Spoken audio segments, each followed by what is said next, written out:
दोस्तों, आप में से कुछ लोग ऐसे ज़रूर होंगे जो इस्लाम के इतिहास में सलाहुद्दीन अय्यूबी जैसे इंसान की अहमियत को बखूबी जानते होंगे, लेकिन ज़्यादातर लोगों की तादाद ऐसी भी होगी जो इस महान शख्स के बारे में वाकिफ नहीं है। तो आइए आज हम सलाहुद्दीन अय्यूबी के बारे में बात करते हैं। दोस्तों, फ़लस्तीन के यरूशलेम में मौजूद मस्जिद अल-अक़सा, जिसे हम बैतुल मुक़द्दस के नाम से भी जानते हैं, वो दुनिया की इकलौती ऐसी जगह है जहां दुनिया के 3 धर्मों के मानने वाले लोग अपना अपना हक जताते हैं। यानी मस्जिद अल-अक़सा ऐसी जगह है जहां ईसाई धर्म में भी बहुत अहमियत रखती है, वहीं दूसरी तरफ यहूदी धर्म में भी बहुत अहमियत रखती है।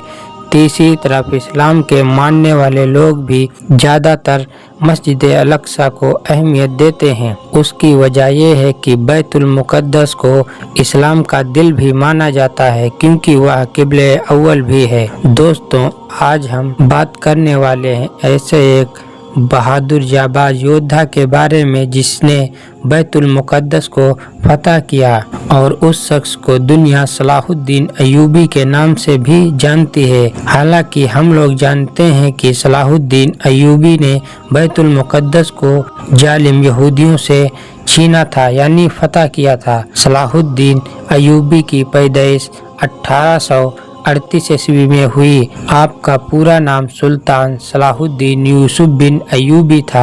आपकी सल्तनत को अय्यूबी सल्तनत के नाम से भी जाना जाता था। आपकी सिपह सालारी में बहुत सी जंगों की फतह हुई, और सबसे खास बात यह है कि सुल्तान सलाहुद्दीन अय्यूबी इस्लाम में सबसे ज़्यादा अहमियत दिए जाने वाले शख्सों में शामिल हैं। सुल्तान सलाहुद्दीन अय्यूबी वो मुजाहिद थे जिन्होंने इस्लाम में काबे के बाद सबसे ज़्यादा दी जाने वाली अहमियत यानी बैतुल मुक़द्दस को जालिम ईसाइयों से छीनकर फतह किया था और उस पर मुसलमानों की हुकूमत कायम कर दी। सुल्तान सलाहुद्दीन अय्यूबी नूरुद्दीन जंगी के सिपाही थे। धीरे धीरे सलाहुद्दीन ने नूरुद्दीन जंगी के लश्कर में अपनी बहादुरी और दिलेरी से ऊंचा मुकाम हासिल कर लिया था, और एक वक्त ऐसा आया जब सुल्तान सलाहुद्दीन अय्यूबी को मिस्र का गवर्नर बना दिया गया। जब सलाहुद्दीन अय्यूबी अपनी फौज के साथ बैतुल मुक़द्दस को फतह करने निकले